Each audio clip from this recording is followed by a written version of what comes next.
And Tamara, because we had you on and talked about the shutdown in real time, here's one view of how it went over.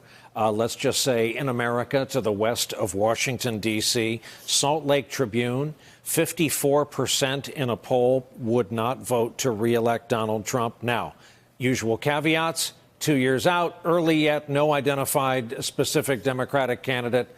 But they don't get much redder than Utah, and that number does get your attention. Though Utah is a unique state in that it has a large immigrant population and has sort of different views on immigration than other deep red states.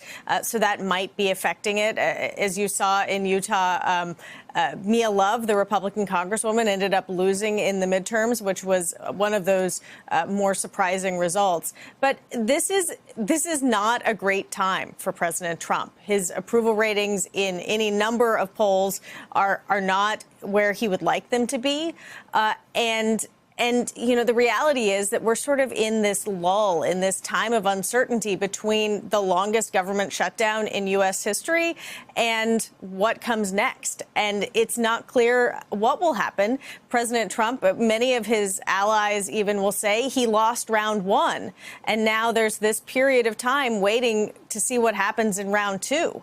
And whether he is able to hold on to his base is really critically important to him. He's always been super focused on his base and folks in those red states.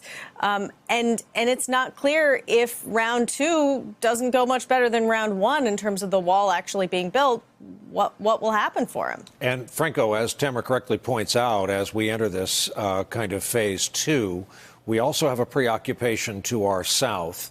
And I don't mean to call for a judgment on your part, but what is the latest thinking about what this administration is going to do about the situation in Venezuela? There was this famous moment today. You have to be careful what's written on anything that's on your person in the era of digital photography.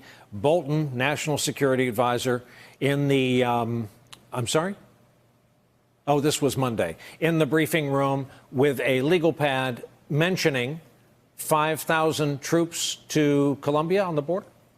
Yes. It's, you know, what's happening in Venezuela is pretty incredible. And the president and the Trump administration has been pushing so hard on this issue, trying to help install a new interim government to overthrow Maduro. You know, we're reporting that this has been going, you know, very quickly. Some in the administration are questioning how quickly it's going, actually. But it's very interesting to watch because while Trump has a lot of detractors, actually he has gotten a lot of support from the international community as well as the administration, bipartisan support on this issue. However, that rollout on Monday of the oil sanctions has raised a few eyebrows because some were very concerned that maybe now is not the time to do that. It could cause more problems, more humanitarian issues, and essentially they don't want to cause or create another Cuba-like scenario where we have an adversary for another 60 years like them. Hey there, I'm Chris Hayes from MSNBC. Thanks for watching MSNBC on YouTube. If you want to keep up to date with the videos we're putting out, you can click subscribe just below me